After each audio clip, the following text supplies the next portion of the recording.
Live from Fargo and serving you on TV, online, and on the go. This is Valley News Live at 5. As someone who's been in recovery for over 18 years, I understand how critical connection is during this time.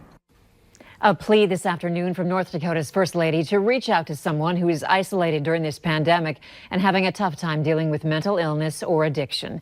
At today's daily briefing, Catherine Burgum told how one of the major aspects of recovering from addiction is connection and relationships. She encourages you to FaceTime or write letters and show others gratitude, empathy, and compassion. Also, there's a new scam state leaders want you to know about. Scammers are calling North Dakotans who are out of state, saying they're from the state health department and need sensitive information. And it goes without saying that if someone calls you on the phone, as the Attorney General said, do not provide your Medicaid number, your Social Security number, your credit card information. There's not a chance in the world with our Department of Health, as busy as they are right now, that they would be randomly calling citizens and asking them for personal information. North Dakota state health officials are confirming 18 new cases of COVID-19 across the state, along with 2 new deaths. The health department says one patient who died was a man in his 60s with underlying health conditions from Stark County.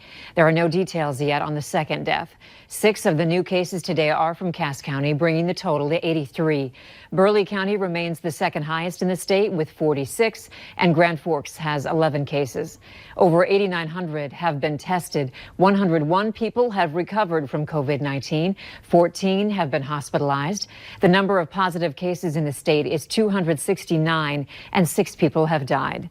You can head over to our VNL News app to see the counties affected in North Dakota and Minnesota, along with resources to find help with mental illness or addiction.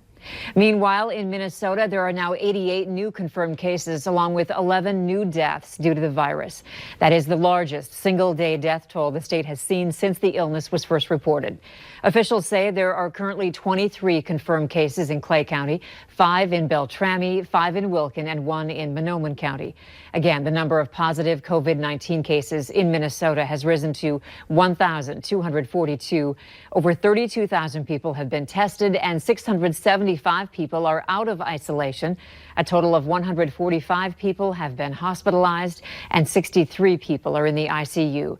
The state now has 50 deaths due to COVID-19. And this evening, officials are warning you about the dangers of large gatherings at local parks. They're working hard to make sure you are social distancing during the pandemic. Valley News Team's Callie Hubbard tells us how they're taking action.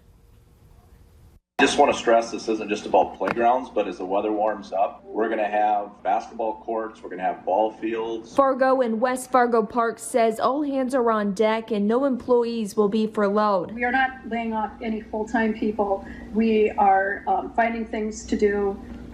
Probably, in other areas of the park by maybe some temporary reassignments. We do have staff that are out and about checking on parks. If we do see people congregating in groups of 10 or larger, we're going to tell them to disperse. Fargo Park's executive director Dave Leaker says employees were busy putting 200 signs around the parks Thursday, giving tips on how to keep everyone safe. It kind of comes down to individual accountability to follow these guidelines issued by the governor and the mayor and the CDC about social distancing. I don't think we have the ability to just close down all of our parks and secure them and then be able to enforce that. Many states have started taking apart playground equipment and putting up caution tape. That's not the case for Fargo and West Fargo. The caution tape's up there if you were to close them. At this point, we're not looking at closing them. If we were to do that, we would have to probably look at some other alternative besides caution tape. It just doesn't stay in place very well. Officials say the only way we're going to stay safe is if we take initiative and follow the guidelines.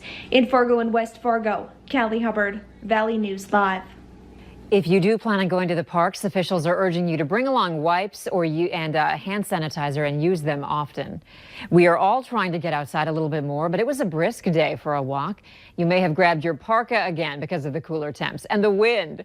Let's check in with our First Alert Storm team to find out about this evening. Hutch? And even a few flakes of snow flying through the atmosphere to begin the day. There they went, and some areas picking up a fast 2 inches of snow reported from viewers in the Bemidji area this morning. We've been stuck in the 30s, just hitting 40 degrees in Fargo. A little bit of sun goes a long way. 30 your temperature in Thief River Falls. And northwest Minnesota is where the coolest air is. All of us still dealing with a northwest wind gusting to around 30 miles per hour as forecast yesterday. It's causing these clouds to zip through. Sunset tonight, 8:08. Temperatures sliding down towards freezing and below by the time we're heading to bed tonight. But notice a clearing trend.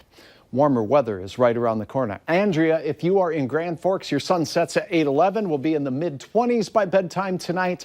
Hutch has good news about that forecast to close out the work week, and we'll go over that here in just a moment. All right, thanks, Hutch. Yeah. Police are now identifying the man who was killed after an assault in Hawley. Authorities say 52-year-old Lucas LaCroix of Moorhead was found in a house in Hawley last week. Police arrested Christopher Graywater and Devana Webenez on assault charges. LaCroix was taken to treatment for his injuries but died in the hospital. Graywater is now facing a charge of second-degree murder. Authorities in Clearwater County are asking for the public's help in finding a missing woman.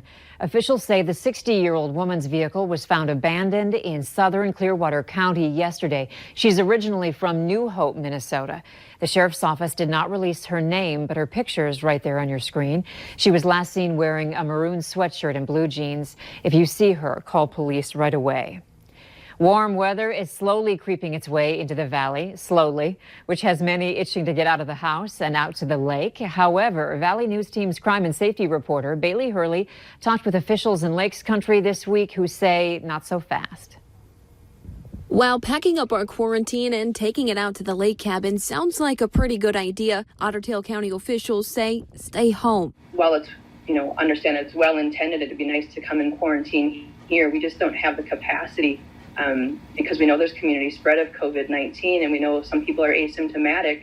What's well intended may not be for the greater good. Although Otter Tail only has 3 COVID-19 cases right now, Lean says they get around 50,000 seasonal residents and visitors every summer. And so the concern is really overrunning our healthcare systems that aren't equipped should we continue to have community spread and increase COVID-19 in our communities, that we will not be able to care for them. However, just across the county line, Becker County officials say coming out to your cabin is fine with them as long as you social distance and wash your hands. Each county and city are unique. And so the way that we're taking our approach to this is that our county is, as long as you comply with the governor's guidelines and rules, that you're encouraged to use your facilities, and we want you to do that. Breathhorse says Becker County grows by about 30,000 people every summer, adding while they understand the concerns of community spread, being proactive with COVID-19 precautions will be more effective in saving lakegoers' summer.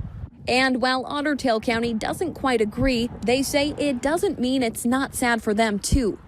We're not going to put in practices for a minute or an hour longer than we believe necessary from a healthcare standpoint. Saying the more compliance they get, the quicker summer can go back to normal. In Lakes Country, Bailey Hurley, Valley News Live. The Otter Tail County Sheriff's Office says they will monitor your seasonal property for you until COVID-19 is finally over. You can find the form on our VNL News app. Just click on this story. Senate Democrats are blocking a Republican proposal to immediately add $250 billion to the Small Business Coronavirus Relief Program. Democrats called it a political stunt, saying there's money remaining in the program, and the major hurdle instead has been processing the flood of loan applications. And Democrats argue there are more pressing needs for funding, proposing instead another $250 billion for state and local governments and hospitals. Every small business that's eligible to receive the Paycheck Protection Plan, we're going to support their applications being received, processed, and fully funded, and we will put as much money as needed to make sure that every small business can participate that's eligible in that program. The Senate adjourned after McConnell's motion failed to pass, but both sides acknowledged more coronavirus relief bills will be needed in the weeks ahead. If you're a teacher, a student, even a parent of a student, listen up. We have an idea here at Valley News Live, and we would like you to take part. With distance learning off and running, we want to try and bridge the gap a little bit. So record and send us a short video, no more than 15 seconds. Make it a message to your teacher, your classmates, to your students. We'll feature them on Valley News Live at 5 and also at 6 o'clock. Videos can be uploaded by going to Valley News Live, our website. Click on the upload photo link on the right-hand side of your screen, and then click on Add Your Media to the A+2U link. Still ahead tonight, with the alarming number of deaths in the U.S. due to coronavirus, doctors are urging Americans not to let their guard down.